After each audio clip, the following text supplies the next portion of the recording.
We have never, to this date, found a single connection between him and any of the 4 victims or the 2 surviving roommates. Bryan Kohberger has been sentenced to life in prison, and now police and prosecutors are talking about the case and releasing hundreds of pages of reports that reveal new details about the investigation. I take a closer look at the new revelations, including what a Tinder date told police about what Kohberger said to her about knives.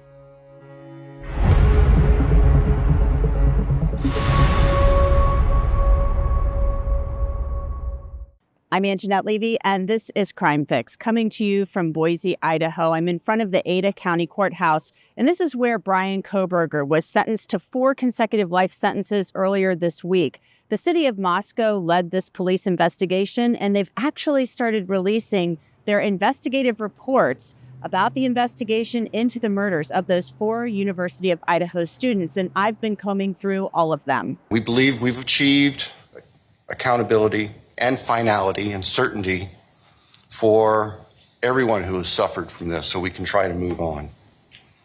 Moscow police released hundreds of pages of reports after Bryan Kohberger was sentenced to those 4 consecutive life sentences. Judge Hippler wiped away tears from his eyes as the victims spoke, and he said he has even wondered why Kohberger murdered 4 beautiful young people. But then he said the why doesn't really matter. But upon reflection, it seems to me, and this is just my own opinion, that by continuing to focus on why, we continue to give Mr. Kohberger relevance. We give him agency and we give him power. The need to know what is inherently not understandable makes us dependent upon the defendant to provide us with a reason, and that gives him the spotlight, the attention, and the power he appears to crave. Yet even if I could force him to speak, which legally I cannot, how could anyone ever be assured that what he speaks is the truth? Do we really believe, after all of this, he's capable of speaking the truth or of giving up something of himself to help the very people whose lives he destroyed? Rather, I suspect the so-called reason would be dished out in enticing, self-serving, and aggrandizing, untruthful bits, leaving people wanting more information, more insight, and thus enhancing even further the power he seeks to hold. Because there is no reason for these crimes that could approach anything resembling rationality. No conceivable reason could make any sense. And in the end, the more we struggle to seek explanation for the unexplainable, the more we try to extract a reason, the more power and control we give to him. In my view, the time has now come to end Mr. Kohberger's 15 minutes of fame. It's time that he be consigned to the ignominy and isolation of perpetual incarceration. Kohberger showed no emotion throughout the sentencing hearing. He appeared to grind his teeth at times, moving his jaw back and forth as the victims' family members and surviving roommates spoke about their grief, their pain, and their loved ones. Kohberger only moved a few times when he looked at the gallery as people clapped following a few of the victim impact statements. His face showed no expression, but the movement of his body and looking at the gallery seemed to indicate he was surprised by what was happening. And then it was his turn to possibly speak. Legal team is prepared for the court to enter judgment. All right, Mr. Kohberger, you have an opportunity to make a statement if you wish to. I take it you are declining. I respectfully decline. This is a Law&Crime legal alert. Did you know that children are being diagnosed with serious conditions like type 2 diabetes and non-alcoholic fatty liver disease? And research is potentially linking ultra-processed foods to these outcomes. Morgan & Morgan is stepping in to fight to hold food companies accountable. With decades of experience fighting large corporations, they are ready to stand up for families that deserve justice. So if your child under the age of 21 has been diagnosed with type 2 diabetes or fatty liver disease, visit www.forthepeople.com/food or scan the QR code on your screen to learn more. Now, as I mentioned, Moscow police released its first batch of investigative reports hours after the sentencing. Back on November 13th of 2022, Moscow police had a whodunit on their hands when they were called to 1122 King Road. All they knew was that a man in all black had been seen in the home. The first officer on the scene found Xana Kernodle laying in her bedroom, wearing a sweatshirt and underwear. She had defensive wounds on her hands, and the autopsy would later reveal that Xana had been stabbed more than 50 times. She fought for her life. Ethan Chapin was laying in Xana's bed. He had been stabbed in his sleep, and there was a large amount of blood around him and Xana. The bed was soaked. The autopsy showed that Ethan was killed when Kohberger used his knife to stab him, hitting an artery. And upstairs on the third floor, as we know by now, the officers found best friends Kaylee Gonsalves and Maddie Mogan in the same bed. But the officer didn't realize what he was seeing. Kaylee's face was so badly damaged, she was unrecognizable. She had been stabbed more than 20 times. Maddie was asleep when she was stabbed and had no defensive wounds. But then the officer found a clue, something at the back of the home, outside of the sliding glass door. Officer Corbin Smith wrote, "I was assigned to hold security at the rear slider door. This was the alleged point of entry of the suspect. I observed very large footprints in the snow. I used a tape measure, and the shoe size measured approximately 13.5 to 14 inches, and the footsteps went to and from the rear slider door. I observed the trail of footsteps head away from the slider, then turn right around a stump in the backyard and lead toward the front of the house. I observed a set of small prints on the window to the east of the slider. The screen to this window appeared damaged and was laying on the ground. I located smudged fingerprints on the glass slider door." Surviving roommate Dylan Mortensen spoke at the sentencing about the trauma she has suffered. She saw Bryan Kohberger in the home that morning. What happened that night changed everything. Because of him, 4 beautiful, genuine, compassionate people were taken from this world for no reason.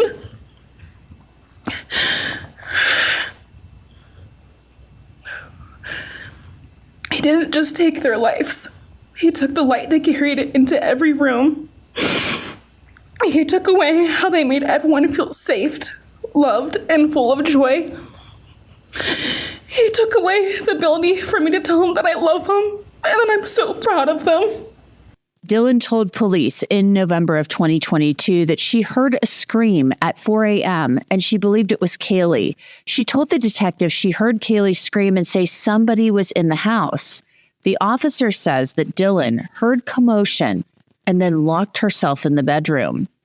Dylan said she heard Kaylee run from the 3rd floor to the 2nd floor bedroom, and then a man say, "You're going to be fine. I'm going to help you." Dylan told the detectives that it was really strange because the man said it, but it wasn't in a nice way. Then Dylan said she opened her door, and the guy was right there. She told police he saw her and she saw him, and he just left. Dylan described the man, who we now know is Bryan Kohberger, as wearing all black and a mask, and he had a bulge of sorts near his abdomen. She thought it might actually be a gun. Dylan then said she called Bethany Funk, the second surviving roommate. Dylan said that Bethany told her she heard a loud boom that she thought was a firework, and then Kaylee's dog Murphy started barking. Dylan also told police that they regularly locked their doors. The documents reveal that 5 days after the murders, detectives discovered the video of the white Hyundai Elantra from the surveillance camera at the home next door to 1122 King Road. A detective said he first saw the white car pull into the neighborhood at 3:56 a.m.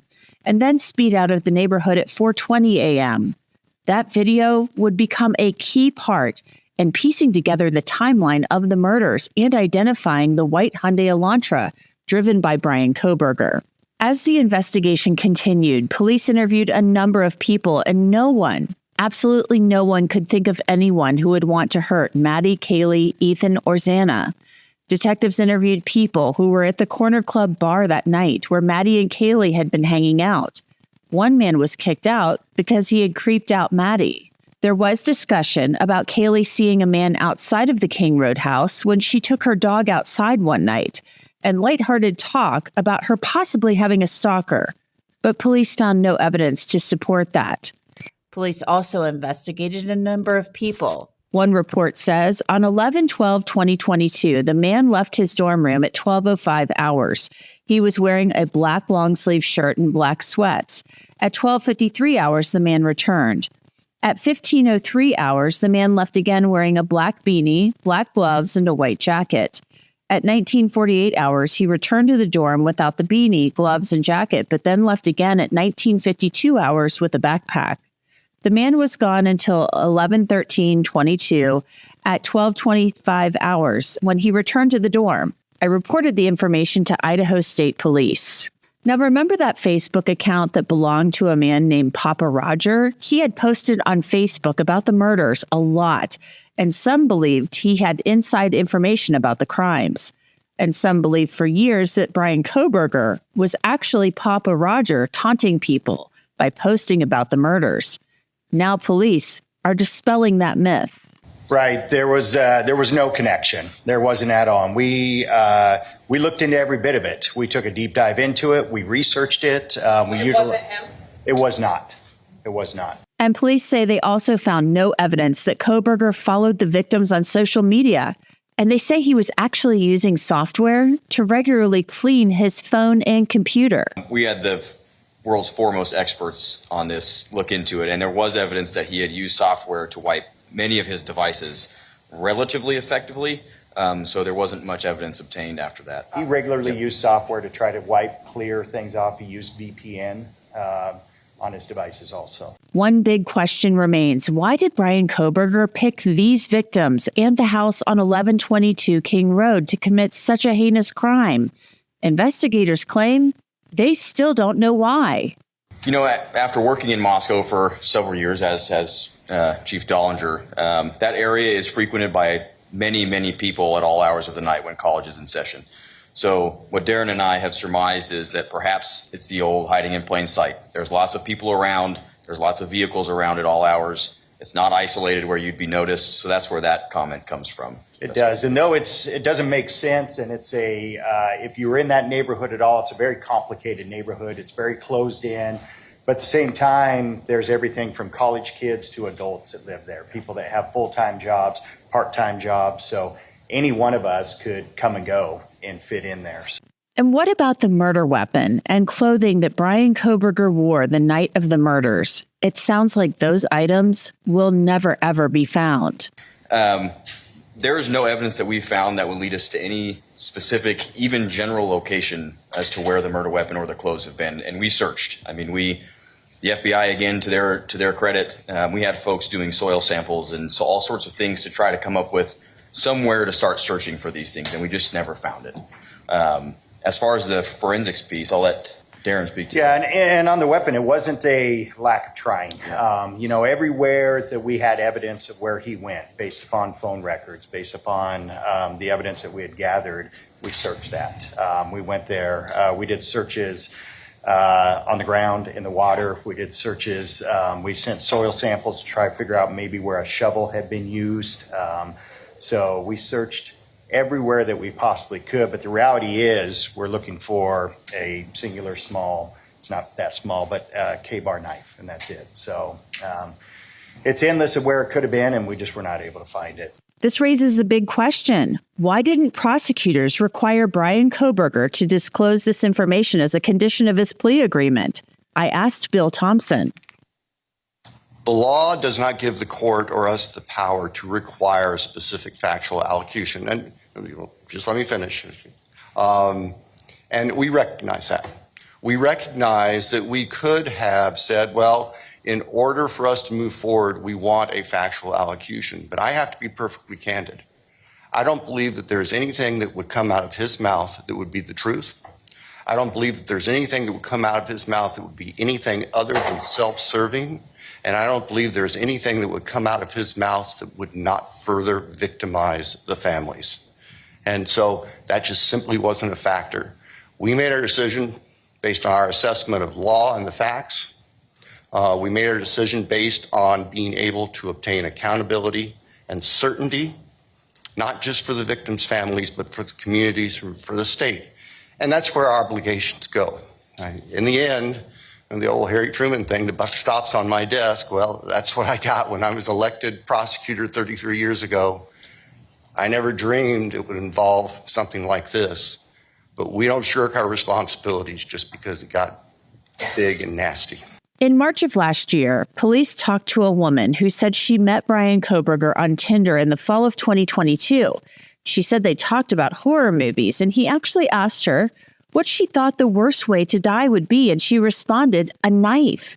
The woman told police that Kohberger responded like a K-bar, but she had no idea what that was, and she had to Google it. The woman said she had stopped talking to Kohberger because he made her uncomfortable. The two had actually planned to meet when he went home for the holidays. Throughout the investigation, detectives have spoken to a number of people, including an inmate who was housed in the Latah County Jail with Bryan Kohberger. He called him the smartest person he'd met in jail, but also said he was a weirdo who constantly washed his hands and showered for nearly an hour.